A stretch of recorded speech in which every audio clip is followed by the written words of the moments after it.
From the Black Swan Media Studios, deep inside a secret underground bunker, we're speaking to freedom-loving patriots from all around the country and the world. Welcome to the Resistance. This is John Crump, live. Okay, guys, we are here, and there were supposed to be two guests today. I'm going to bring on Rich right here. Rich is not a guest. He is a co-host and a producer. But there's supposed to be two guests today, Marc Victor of Attorneys on Retainer, and he was going to discuss disagreement that he had with another libertarian known as Matthew Larassier, Fudd Busters. And Matt will discuss everything that is going on with his views and contrast them with Marc Victor's, even though Marc Victor is not here. He was supposed to be here, like I said, but he decided that it was best for him not to come on the show. Hey, he was busy. But I posted the email that I got, so you guys can make up your own mind. It's also in the description, so you guys can make up your own mind whether it's legit or not. That is up to you to decide. I'm not going to take a position on either way, but this is Matt Larassier of Fudd Busters. So Good morning. Let's go ahead and get on with it. First thing I want to ask you, Matt, is about something that Marc constantly said. And he always talked about a reasonable risk. If it's a reasonable, and an unreasonable risk, and if it's unreasonable risk, you have every right to ban stuff. So, yeah, I watched your whole exchange with him. It was really interesting because I was trying to understand what his philosophy is. And there's like little bits of various libertarian thinkers in the things he was saying, but I don't want to dog on the guy too hard, but I think he was taking bits that he had read from different thinkers and then combining them without being concerned about the way they were being combined. So the idea of it's funny. The idea of these unreasonable risks, and he kept couching it in terms of communities, right? He kept saying, oh, well, if a local community decides this, then that, right? And so he's incorporating this like kind of bizarre adoration of the English common law. Only if I get only if I get like a royalty. Yeah, no, you gotta, yeah, you guys talk to John if you want your own office portrait. And so there's this like, God, it's so hard to explain. And I wish he was here because I really wanted to engage with him about why he thinks that way. But so there's this idea that under the common law of nuisance, people can, and to a certain extent, I agree with like 1%. Okay, I agree with 10% of the words he was using. I agree with 0% of the way he was assembling the words, right? So there's an idea that, so let's take a step back. Why did he keep saying local communities? Well, there's a philosophy that the further you get away from the benefit, right? And so here's the way we teach this, right? So imagine I've got $1, right? And I want this $1 to be spent for my benefit. So who's the best person to spend that $1? Is it me, right? Is it my mom? Is it John? Or my state representative or the federal representative, right? And so each step further from the interest you get, the more perverse the incentives get, right? And when you go all the way to somebody who has no idea who I am, it's going to be really perverse, and the money is going to be more spent in their interest versus mine, right? That's the idea there. And so the idea is that the smaller a governmental unit is, the better it is suited to make these kinds of trade-offs. But when you apply that to gun restrictions, though, you're necessarily throwing the concept of a right into the garbage. Because he kept saying, oh, well, if the local community decides you can't keep a gun loaded around children or this and that and the other thing, it makes zero sense in a common law context, because you would have to presuppose that there was no such thing as negligent entrustment in that jurisdiction, that there was no such thing as murder, right? There's no such thing as criminal negligence in that district. So, and you have to lose all those things to be able to get around the fact that you are still implicating a natural person's right to direct their own bodily autonomy. And I just don't think that there's a way to logically square that without saying, okay, I don't actually think that the Second Amendment right exists against municipal entities or like quasi-governmental units. And there's a lot of libertarians that think that the Constitution should have never been applied against the states. Being a person of, like having some black in my, racial makeup, we gotta finally get an answer to that. What? Do we finally get an answer to your ethnicity? Well, there's a partial answer, right? But I take some exception to the idea that that local government can decide whether or not you have rights. I don't think that's a great way to do it. I think that the 14th Amendment, even though it hasn't been interpreted correctly, it did perfect the Constitution in tying the hands of state and local governments from infringing your rights. So, but I don't know whether his idea is that, oh no, I'm an originalist and I believe the Constitution was perfect and should have only applied against the federal government. And people who think that generally say is, oh, well, because if you don't like the local restrictions, you can just move. I think that's a pretty stupid way of looking at it, right? Because that's the same thing as saying, oh, if you don't like it here, move to another country. Well, it just so happens that this is the best one, and it's still not that great in terms of protecting our rights. So I do think that the whole... Can you hear the dog too terribly much? A little bit. Hold on, let me go. I can hear it, but it's fine. Okay, Who yeah. cares? She's letting me know that people exist outside the door. But yeah, I guess, does that answer that question? That's me being charitable with his, where his mind might possibly be. Well, I was kind of shocked. Like, he went to a couple of things, like, they always say Social Security is the third rail. Don't talk about Social Security. But like, he hit on age of consent and, keeping minorities out of neighborhoods. And I'm like, dude, why would you go these places? Fascinating. But like, I just want to also push back. I want to speak in his defense real quick, because he's from Attorneys on Retainer, right? Yeah. And I've heard a lot of people saying, trying to say, oh, well, they're not as good as this other, whatever the other ones are, USCCA or whatever. And I think that's very wrong to say. I think they are all equally horrifying scams. They're all great pyramid schemes that I would have loved to get in on the ground floor of and be on a yacht somewhere. Save for my conscience, I might have done something like that. But no, I think Attorneys on Retainer is exactly as idiotic a stupid scam as USCCA, as US Law Shield, as all of these other things that purport to offer insurance for protection against intentional conduct, which is illegal to insure. And that's why they can, whenever they want, just pull out, right, and go, they're not insurance. Right. Oh, yeah, we're not insurance, right? But everybody who buys it thinks they're buying insurance. And there's a reason they say they're not insurance. And it's because it's totally illegal to provide such insurance.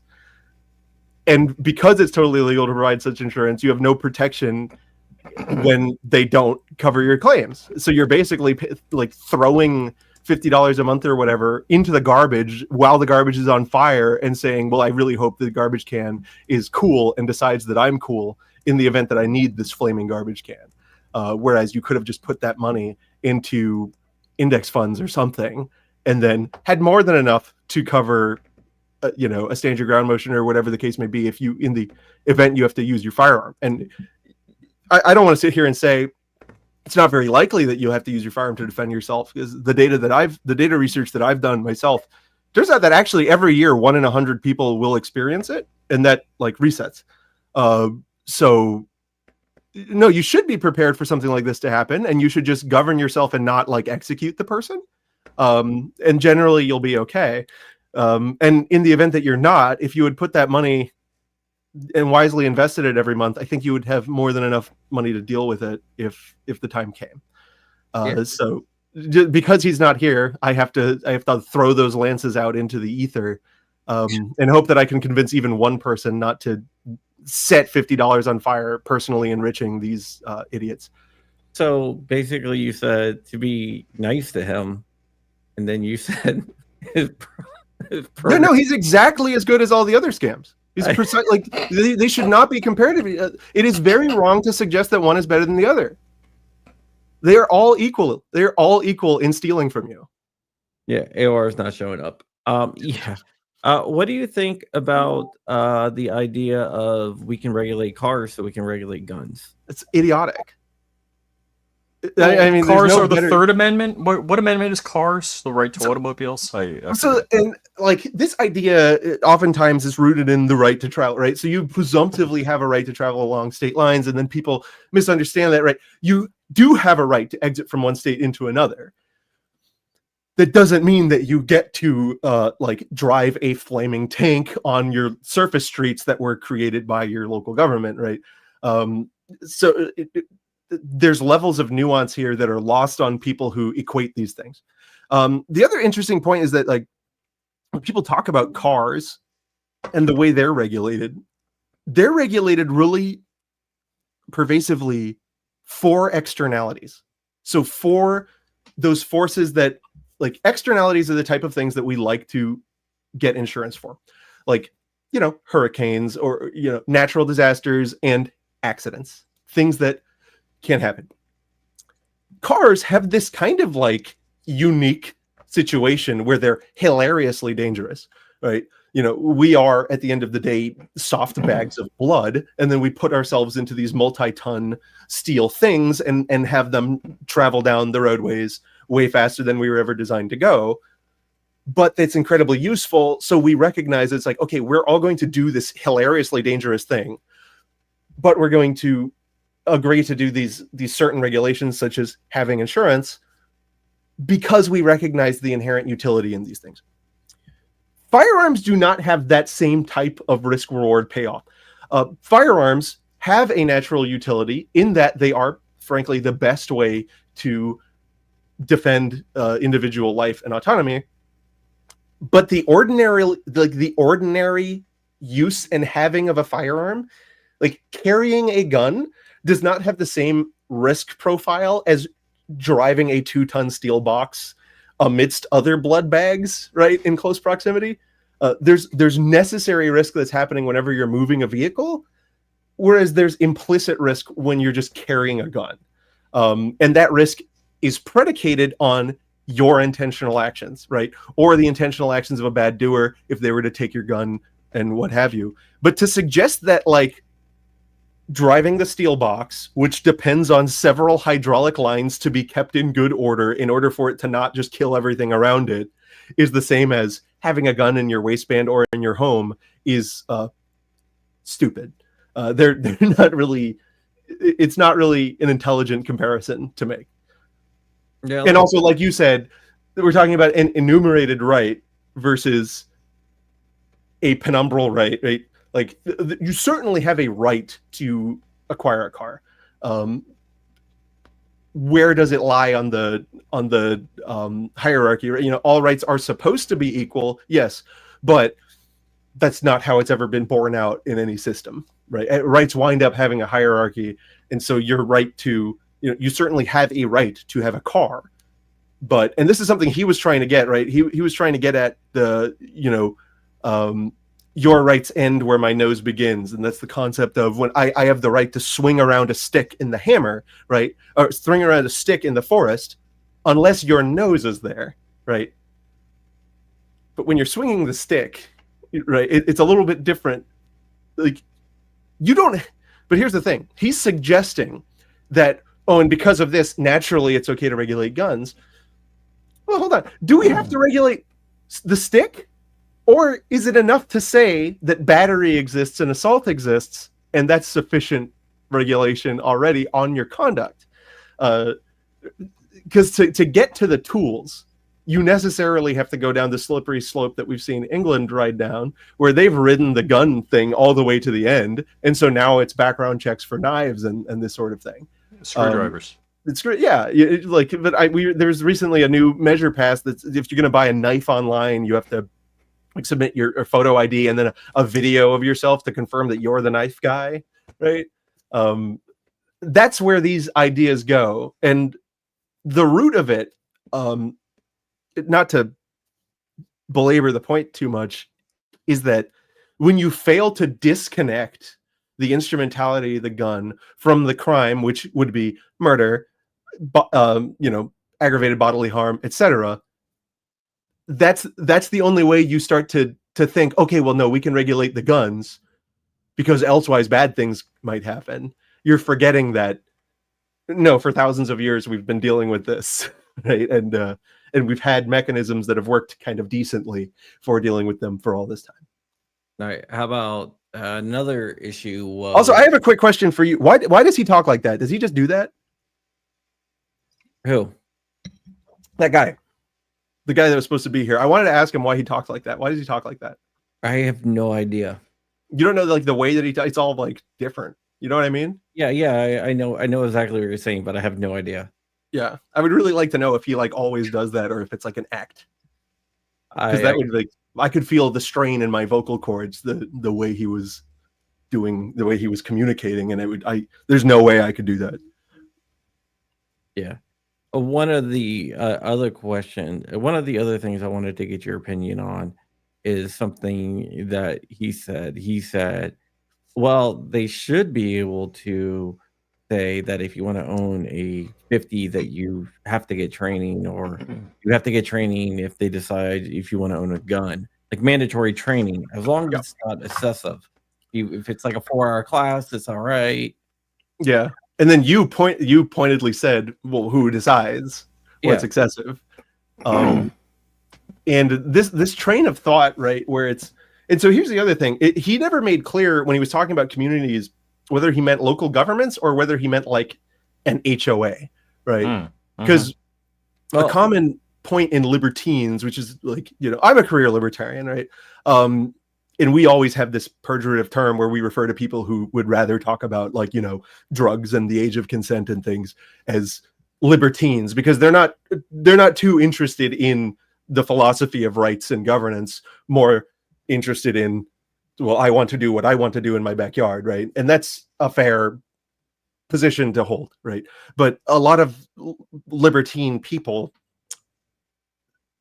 very quickly get to this, well, I should be able to say that, no, what did he say, blacks or Jews or whatever, in my home, because it's my home, and no one has the right to, and like I have a bundle of rights as a property owner, and nobody, blah, blah, blah.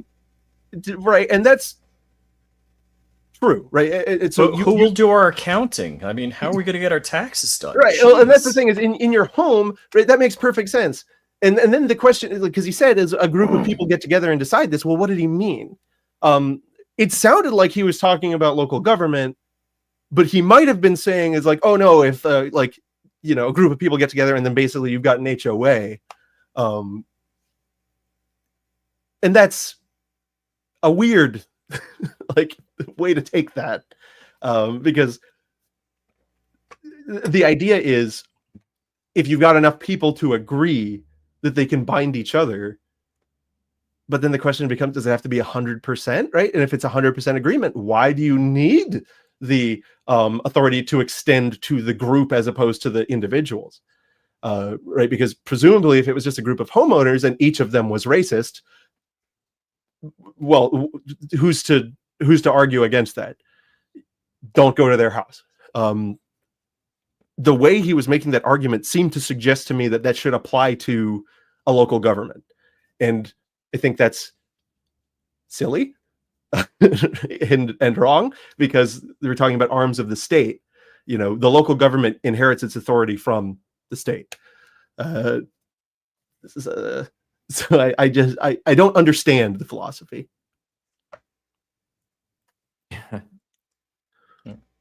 So let me ask you, we talk about HOA. Got to drink your Tsingtao before the tariffs hit, boys. Uh-oh. If we're talking about HOAs, do you believe that HOAs should be able to ban guns?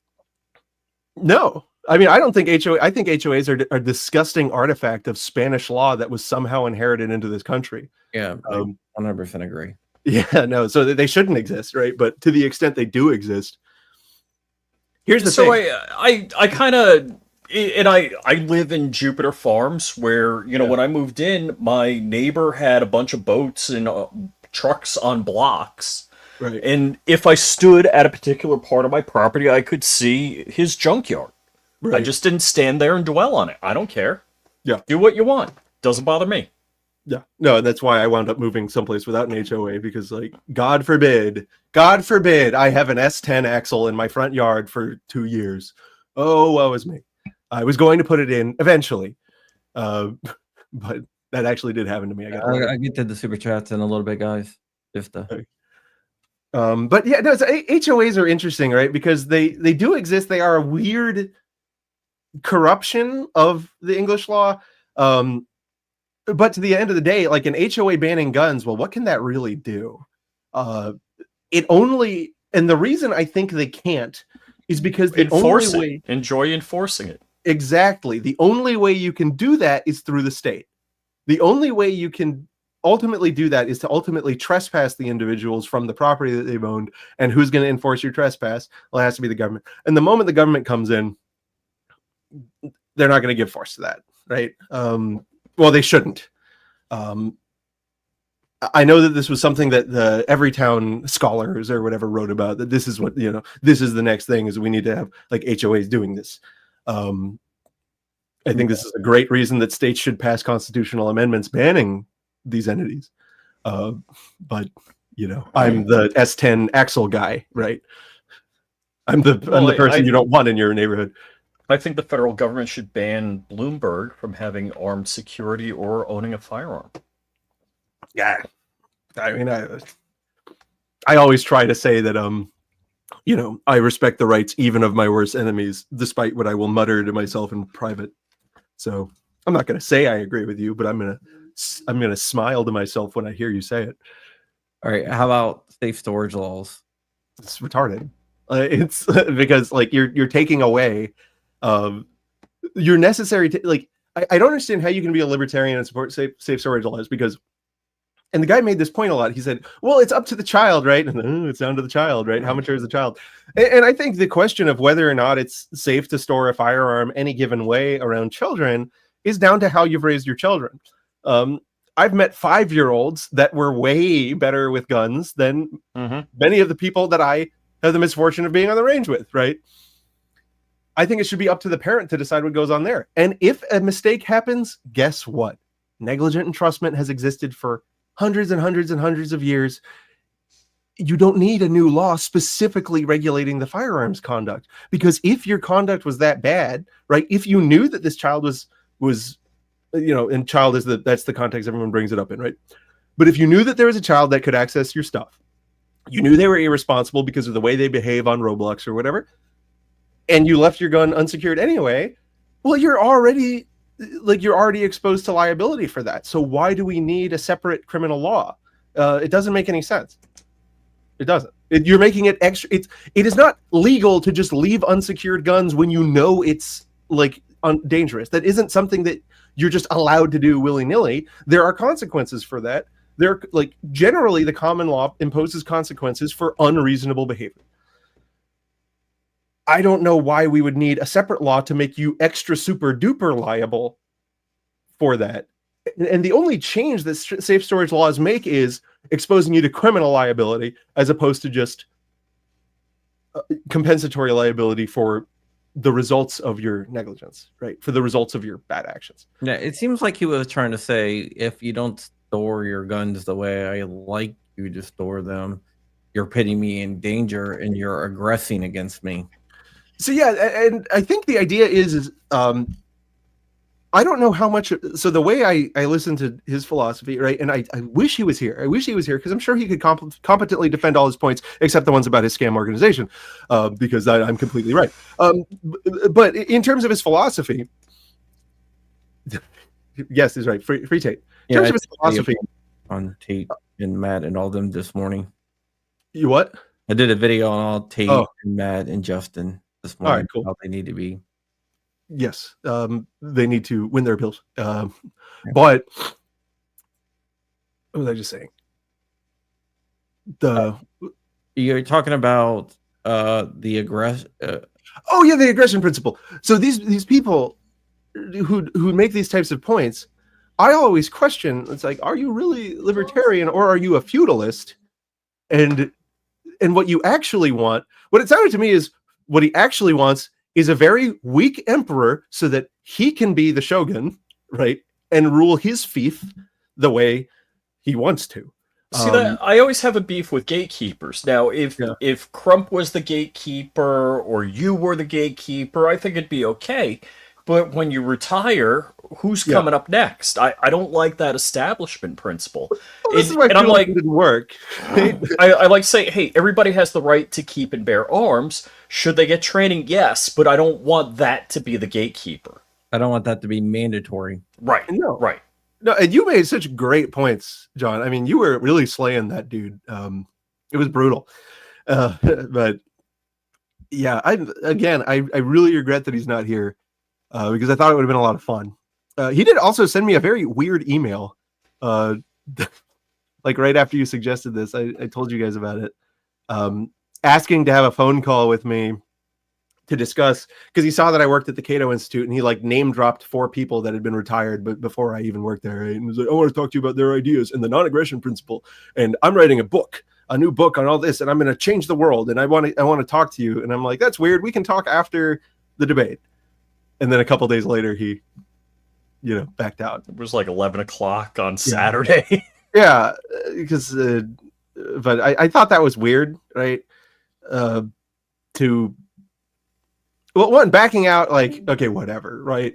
Because he's busy and he's got clients, right? Like, unlike me, right? Oh, I don't have clients. I didn't just deal with a defensive gun use situation this morning. Well, right? wasn't his idea to bring on a lawyer that disagree with him? It was his entire idea. And you said, is this Deo code? Absolutely. But whatever. It's frustrating because the viewers wanted a fight. That impression was spot on. Again, and I already feel the pain here. I don't know how he does it, but yeah, that I think his philosophy is actually again he wants to be the shogun, and he wants a very weak emperor so that he can shogun the way he wants over his little farmers, right? And I'll know what's good when I see it because I'll be the shogun, right? The problem with that philosophy is you're not prepared for what happens when you're not the shogun, right? You're not prepared for what happens when you are actually the rice farmer, and they take all your rice. It's suboptimal. Yeah, it really is. One of the other things that they always say is, there's limits to all rights. You can't yell fire in a crowded theater, which I think I always hear from the anti-gun side. You actually can, is the funny thing. Yeah. Like, whether or not there are actual consequences that flow from what you did, you may or may not be liable for them. But you certainly have the right to yell fire in the crowded theater. There's never been a court case saying you don't have that right. It's such a bad argument. It's funny. The second I hear somebody postulate that, I'm like, all right, you know nothing. Yeah, there is no crowded theater exemption. The fact that it's protected conduct doesn't mean that if you cause injury through your protected conduct, that you can't be liable, right? Correct. It's unquestionable. Like, none of us would disagree. Here's what I'll do. Like, you agree with me, right, John? John, we agree that you have the right to a gun, right? That really pisses me off when people. No, you agree that we have the right to a gun, right? Yeah. But if I shoot someone, that I don't have the right to do that. Well, it depends on the situation. Well, no. Let's say I shoot. I'm being silly. I'm being a silly boy, and it's the 4th of July, and I'm having a silly time with my Draco in the yard, and a bullet lands and hits somebody. Now, you can say I had the right to be using my gun and the right to shoot it. That doesn't mean I had the right to injure somebody. Correct. So it doesn't necessarily mean that saying, all right, idiot, you're going to face the consequences of your actions, right? The reasonably foreseeable harms that could have resulted from what you're doing, that's not an infringement on the right at all. Like, I don't think any of us would say that if you accidentally shoot someone with a gun, you have to make it right? You have to pay for their medical care or whatever. I don't think any of us would call that an infringement. Yeah, but Right, that means you're right. not a Second Amendment absolutist if you believe that. Yeah, that's what he kept saying. And that doesn't make sense because no, you have the right. You have the right to engage in the conduct. You don't have the right to be free from the consequences. Yeah, I think that's one of the things that was the big disagreement. When he's like, well, what? Because when I was talking to him, he was like, well, what happens if that 8-year-old shoots a neighbor? I was like, well, then, then the parent would get in trouble for letting the 8-year-old shoot the neighbor. Yeah. I There's a mean, difference between freedom from consequences and, do you have the right? Yeah. If there's negative consequences, can that adversely affect you? Yes. Yeah. No, and I mean, because he said find a Second Amendment absolutist, right, lawyer, and I was very humbled when you guys were like, I know a guy, because yeah, I do. I've fought for machine gun rights repeatedly, right? I am an absolutist. I think that you have the right to have any mechanism of projecting force in any way. That doesn't mean that I think that, I guess I can't think of a way that me saying, yeah, if you do something stupid and hurt someone with your toy, you have to make it right and be held responsible. It doesn't necessarily mean going to jail, mind you. I don't understand how that could possibly be me not being a Second Amendment absolutist. I don't know. I think it's almost like you could. His view of a Second Amendment absolutist is you can do anything with the gun. You can go shoot someone. Yeah, and since you use the gun, there's nothing that you only. You can leave loaded guns in the park, right? You can trade them with homeless people for cigarettes, even though they were saying I will shoot someone if I get a gun. Right? That's the suggestion, and I think that's just a little silly because and you put it very well. The freedom, and also let's be clear. I think the Second Amendment is too narrow. It only says keep and bear arms. I think it should have said keep, bear, purchase, produce, been as granular as conceivable, store, hold, keep in a conveyance, without a conveyance, right? But none of that has anything to say about, here's an example. Libel, right? Has anyone ever said that a libel infringes on freedom of speech? Infringe on freedom of speech? No.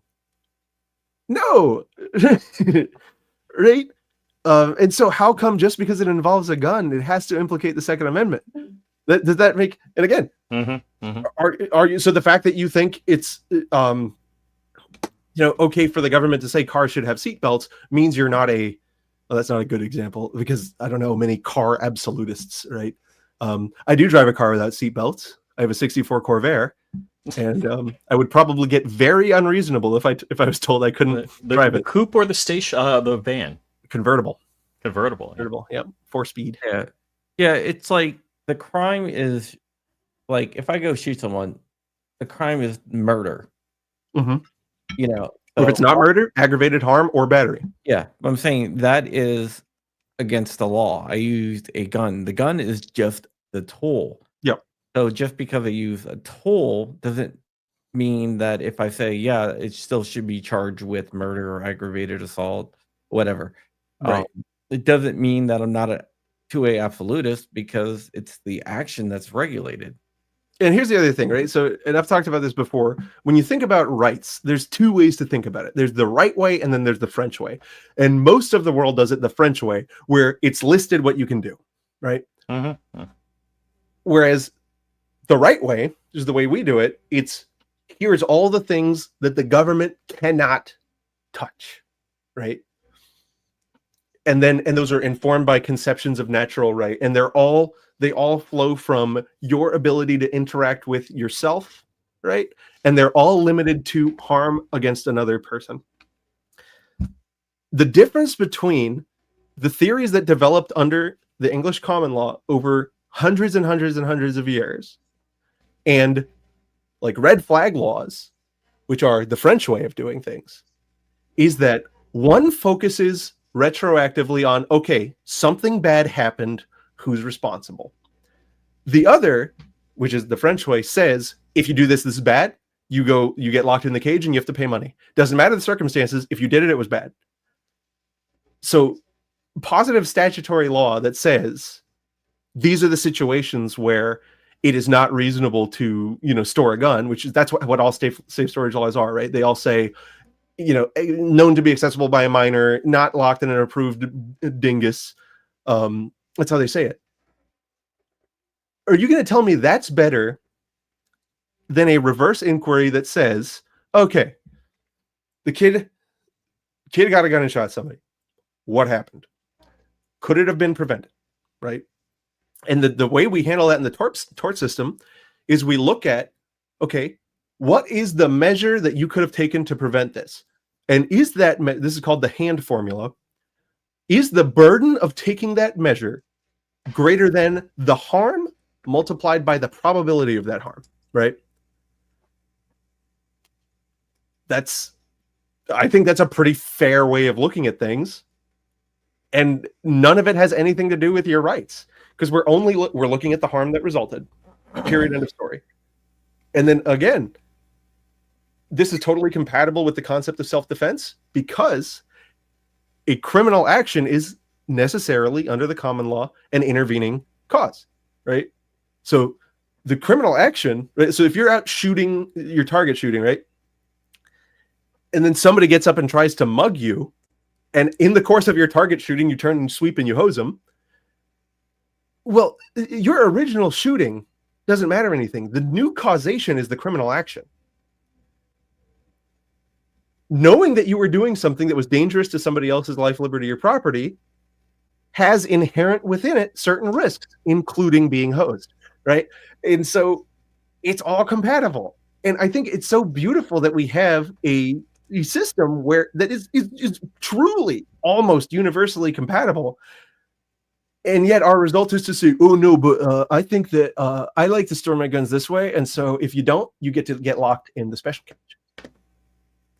Yeah, I think one of the you brought up red flag law, so let's go there. Mm-hmm. His point was, and since he's not here to debate, I just have to give his point and let you respond. But his point was that we don't have to wait until that person does something or makes a direct threat. We can take his guns away before he becomes dangerous. I cannot undertake to find something consistent with English law that supports that idea, right? That's a thought crime. Has the harm occurred? Yeah, brought out pre-crime and yeah, like that. Well, and then he was also saying if there's no victim, there should be no crime. But so the victim includes possible victims? I mean, there are possible victims, right? Like, I just waved my arm. There could have been someone. Somebody could have been there, right? It's a little silly. Yeah, it's being a silly goose. Yeah, it's something that I don't really. You can square it if you believe that there's some unit, and it wasn't clear whether he was talking about the HOA or the local government, but if you think that there's some unit that can regulate externalities, that can regulate potential harms, as against any right, like that has better authority against individual rights to regulate against externalities. And if you have a originalist view of the Constitution, pre-14th Amendment, Well, then there's a legal basis for that. It's not a very good legal basis because every theory of conception of rights, aside from the French ones, is that these come from God, right? And that there are certain things that are just without the authority of any other man to impact. And it's kind of funny when you look at, when you look at some actual even French legal philosophers, the common consensus, well, it's obvious that there are things that even civil law cannot touch, such as the ability of a man to defend against unlawful force. And then look where we are now. Apparently what is obvious has changed. I think a lot of it can be rooted in, fuck it, I'll just say it. A lot of it can be rooted in atheism. If you presuppose that if in your conception there is no higher power and the only thing that can regulate men is other men, then all of the intrusive thoughts that you experience on a daily basis are going to inform your perception of how other men should be treated. And that's how you get to throwing people's rights in the garbage because it makes you feel better. It's because you're godless and have a low IQ. It's a common issue. Okay. One of the other things you brought up property. It seems like I didn't really go into this because we were discussing so many other things, but he said you made a statement like you can't defend property with force. It's not true. Yeah, I know it's not true, but there was so much other stuff that I just let that one slide. Yeah, it's that's a common homism, and that's a jurisdictional issue. But stealing my car, yeah, so this is what happens when you don't fully embrace, when you want to preach the virtues of the common law without fully embracing it and understanding it, because the common law has a doctrine of proportionality. And so, then the question is, was the used force proportional to the threat? Mm-hmm. And that doesn't mean if they have a knife, you have to stab, right? But when somebody is carjacking you, what is implicated in a carjacking, right? There's a lot of things. They're taking the 2,000 or 2-ton steel box. That isn't a pure property situation. That there's an imminence of harm situation. One of the common things you can do, well settled, burglars is considered a crime so dangerous that per se deadly force is okay. And the definition of burgling is entering the dwelling house of another with the intent to commit a felony inside. So it could be that you were going in to, sell crack or something, right? That's burglary. But if you use force to protect against a burglar, that's definitely, a property question. There's questions of property tied up into it. The classic conception of you can't use deadly force to protect pure property interest is very old cases where people took a shoplifters and they shot them, right? That's not a very proportional application of force, right? Invasions are in different. San Francisco it might be. Yeah. Yeah, home invasions are different. No, 100% different. Carjackings are 100% different. Horse theft, right? This is one that was understand. If you try to steal someone's horse, you get holes in you. That's just what happens, right? Horses were definitely property, right? Against the interests of what became PETA, they were definitely property. So it's just not that simple. There's a lot of nuance to all this stuff, and so you don't get to hand wave away the fact that safe storage and red flags and this other things are necessarily a violation of people's rights. Again, because they target conduct before the harm has occurred, just by saying you befire the crowded theater, this deadly force property, right? It's just that doesn't make a full circle in your philosophy. Yeah, I just didn't really get to that. I mean, he was rapid firing. I mean, it was. Yeah, I mean, I'm gonna ask this because people keep on bringing it up. Is Joe 15 Biden? too young for age of consent? I think 25 is too young. I mean, if I've met most people, I think most people probably never can consent. They're too dumb. I think if you don't know where you are and what things are, you probably shouldn't be able to consent.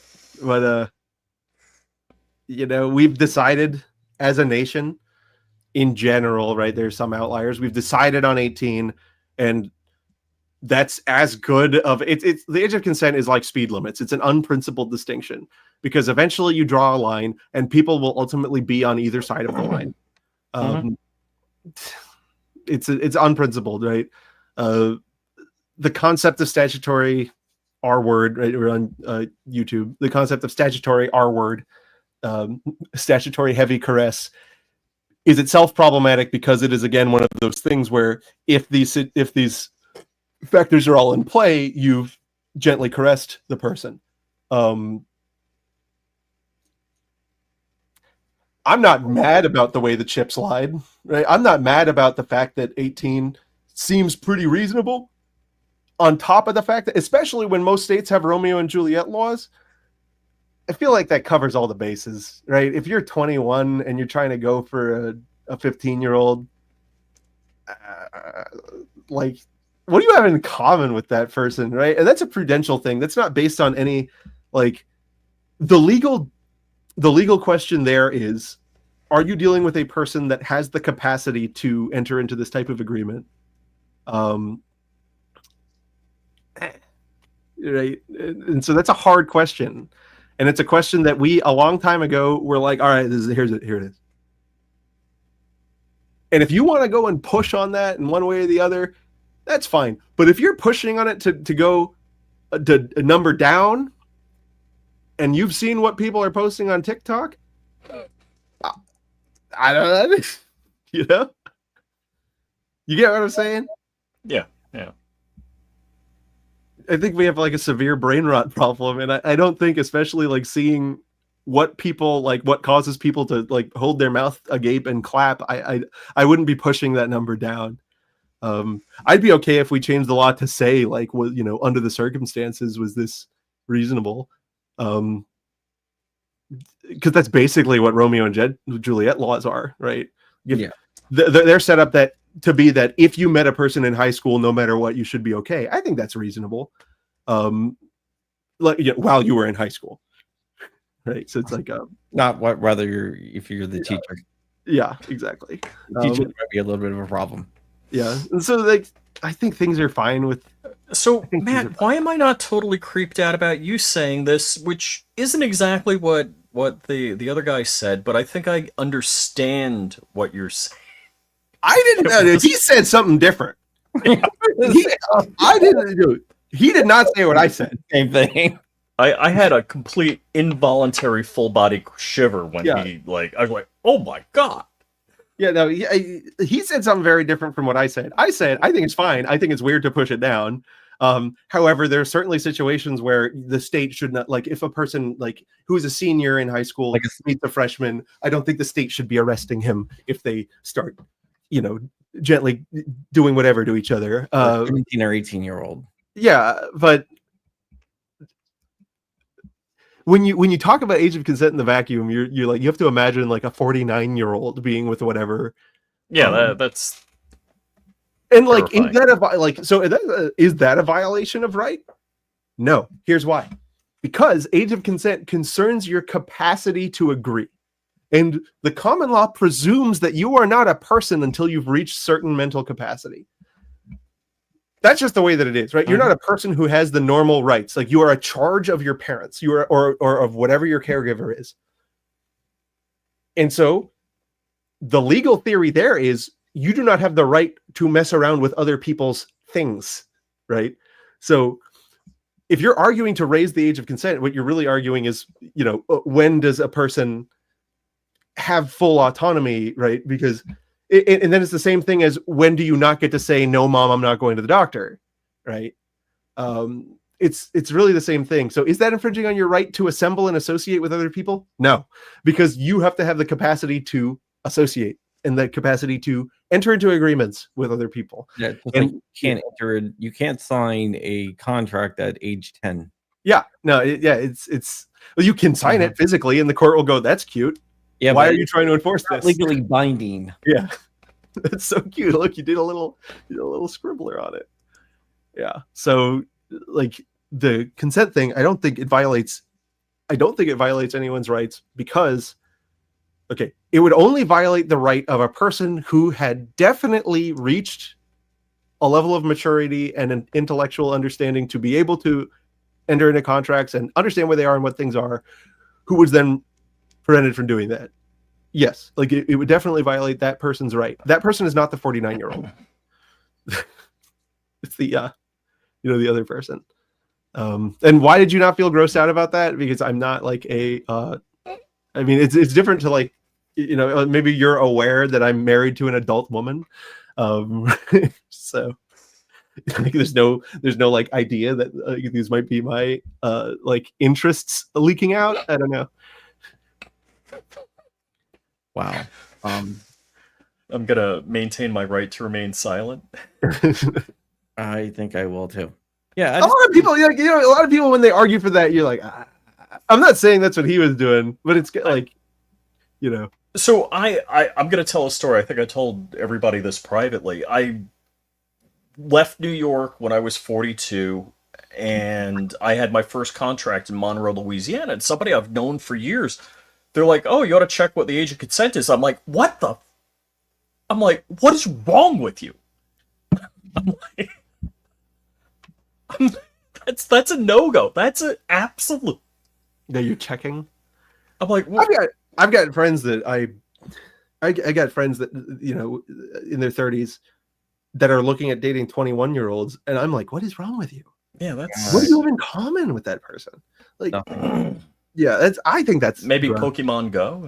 I don't know. Or maybe a lot, and maybe I should rethink my association, right? And that's my freedom. I can do that. That could be. I'm not violating anyone's rights by saying, I don't like who you're dating, and I don't want to talk to you anymore. You're not allowed at my house no more. Let's get to Halo. Is Halo Sorry. legit? Let's see here. Likes the where can you purchase it? Only if you give me money. That's Gino. That's Gino. Everyone say hi to Gino and go to fflpaymentprocessing.com. If you're an FFL or or love an FFL, they will save you a lot of money. fflpaymentprocessing.com. It's a good company. It's one of the good ones. Yeah. How could the FOI card affect the super safety? Hugely. It's over. It's over. Love you guys. Floodbusters is the GOAT. I am not a goat. Okay. Wait, what is that? Tax sub. What does he say? A crump of shells could be heard hours later. Like that. Oh. Crump. Definitely worth the $10. And you gave $5. He If you gave two $5 donations. No. I'll give him the Matt. Hoover. That's funny. Yeah, he didn't specify which Matt. Yes, Matt Hoover doing it. That's good. I will never live in an HOA, Kurt says that. And have Matt on here more. You can definitely do that. Matt and I are working behind the scenes on something that we really can't talk about too much. Yeah, it's cool. But, It's a pillow fort. yeah. Yeah. But yeah, it's good. Here we go. What is this? I don't know. Just put yes or no. You guys calling AOR if you find yourself in a defensive shooting. I'm not a customer of theirs, so Not a customer. I will be called. I'm trying to think of something clever. Like, yeah, I'd call him and say, "Hey, yeah, so I was in the defensive gun use and I didn't do anything dumb, so I didn't need you. Stupid." All right, let me ask you something, and if you want to answer, you can. I'm pretty sure you will. But this is also called foreshadowing. if someone approached you and said the ATF took pictures of all my bound books, would you tell them, oh, they're allowed to do that? It's not a big deal with a personal phone. No. No, you're supposed to provide, like, there's a certain procedure for this. I mean, taking pictures with the personal phone is odd. That's certainly odd. I've never seen that. I would have asked that person whether or not they provided a copy beforehand, because that's like fairly normal, because you don't want them to leave with your books, right? Which they try to do all the time. Hilton Tactical, they left with his books, and yeah, that's so insane. That's so insane. But no, I would not say that that was normal. I would say that's odd. We need to report him. yeah, so you wouldn't say, oh, don't worry about it, it's not a big deal. I would report that IOI to the regional, forget what they call him, regional director. Yeah, so basically, if you were a lawyer, you wouldn't be saying, don't worry about it. No. Okay. There's going to be a video coming out later on this week. Well, who said that? What is this whole video about? Oh, just let him do whatever. Who cares? You know, if my client came to me and said that, I'd be like, write a statement. This is how you write it. I'm sending this to the division head. And I would have sent it to the division head and said, explain yourself. Also, I want to know that this was removed from the personal phone. I want to know whether or not it was spread to anyone.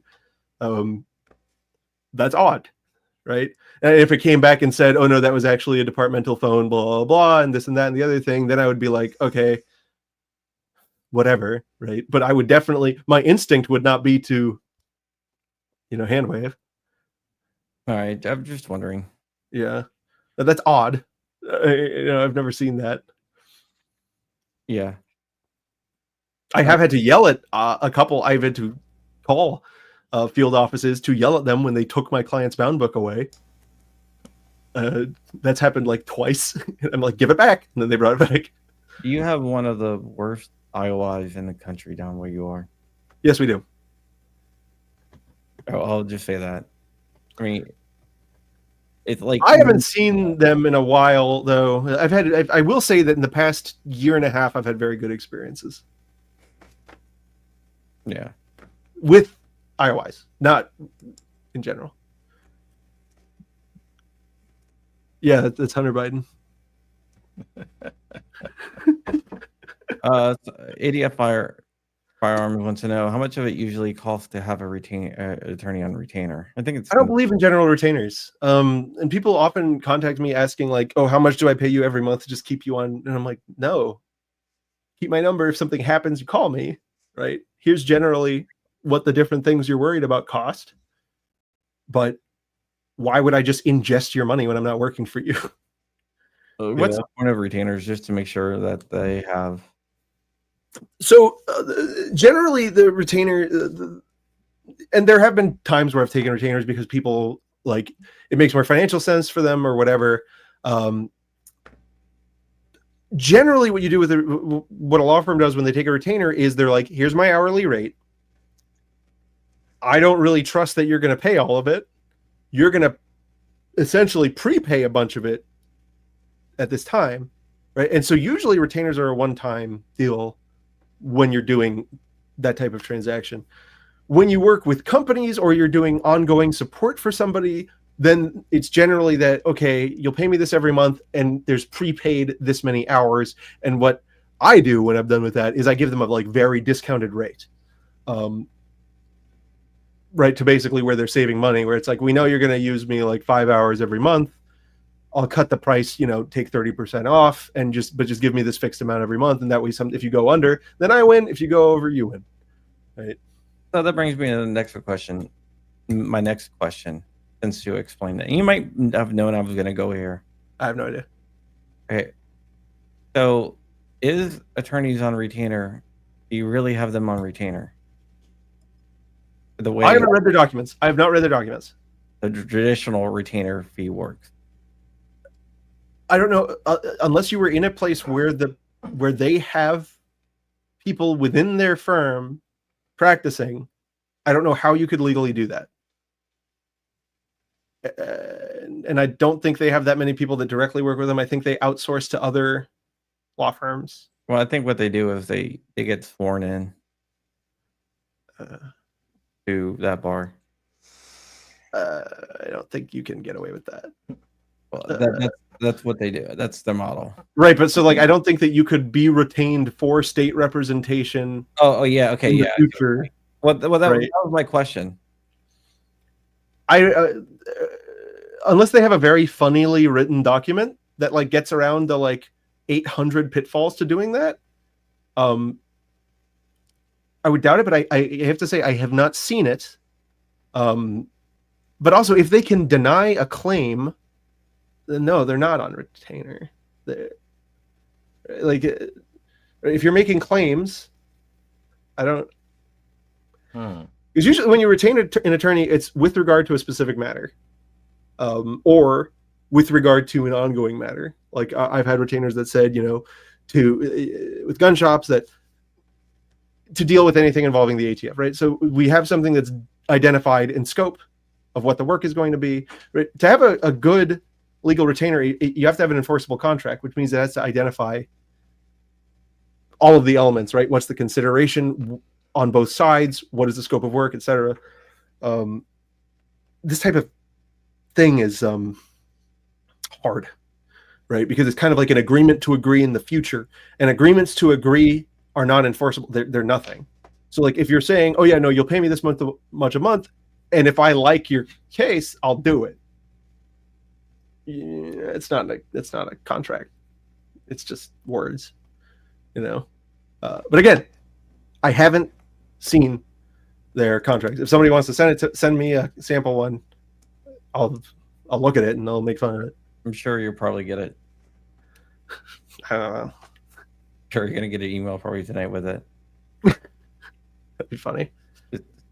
Just call that a guess. All right, guys. Thank you so much for watching. Matt, thank you. Sorry the debate thing didn't work out. Oh, let's talk about one more thing. Okay. So, of course, people are asking about the EO thing with regard to Matt Hoover and Tata Damiak. I haven't seen that do anything in those cases. What I have seen is in the other cases that I have going, the government trying to indefinitely delay the resolution of the case while they think about their policies. And I saw some people posting that, the government is trying to, postpone cases that are Second Amendment cases. This is so good for the 2A.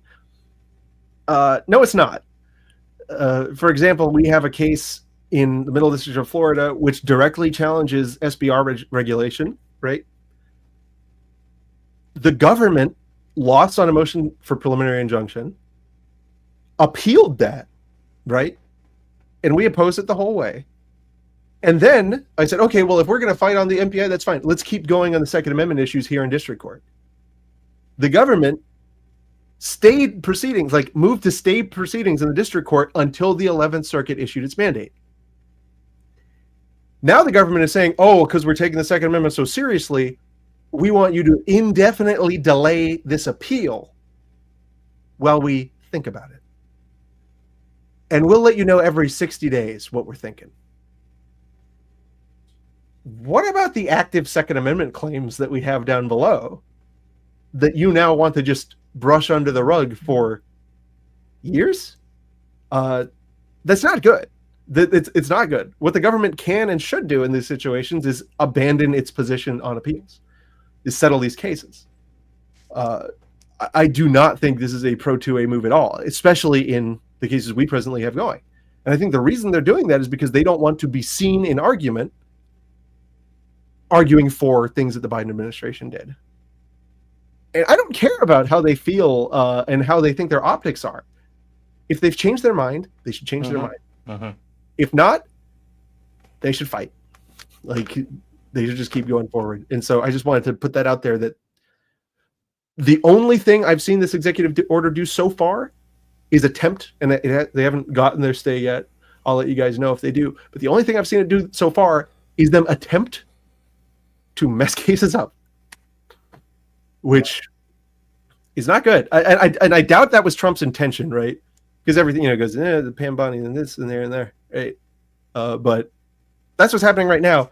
And no such motion was filed in Tate's case or Hoover's case. Yeah, it looks like all the motions came from the civil division. Yep. Doesn't look like any of them came from the criminal division, which is concerning. How come not? It should be the same thing. If you're reconsidering your Second Amendment stuff, how come in every criminal case where it's up for consideration, you're not at least trying, right, to say, wait, hold up. Yeah. So, Matt, I don't know if we're running a little over, but I'm wondering, as a Florida man, what are your thoughts about Pam Bondi? I don't know anything about her. Really? Yeah. I don't know if that's bad, but she's pro red flag. Is she? Pro Parkland bill. Yeah, Parkland. That was a bad one. Yeah, that was a bad one. And she was heavily supported that bill. Yeah, no, the only names I remember from that because of how bad it was Corcoran, and then one other one that I've forgotten. I'm not very good at remembering politicians' names. Simpson, the Republican. Yeah. Corcoran was Republican too. Yeah. But Simpson was like the head of like the legislature, and they were locking people in rooms with the victims until they agreed to sign the bill. Like, it was messed up. Yeah. It was totally weird. Okay. 688 attacks of my grandfather was a B-17 tail gunner in World War II. He passed away this week. Rip Corporal E.T. Fudd, and bless you for your service. Rip Corporal E.T. Fudd. Everyone press F in the chat. Yeah. All right. Here, let's work the back. Okay, guys, we're gonna get out of here before we have any more questions or anything else like that. But we will we'll get out of here. All right, thanks, guys. Have a good night.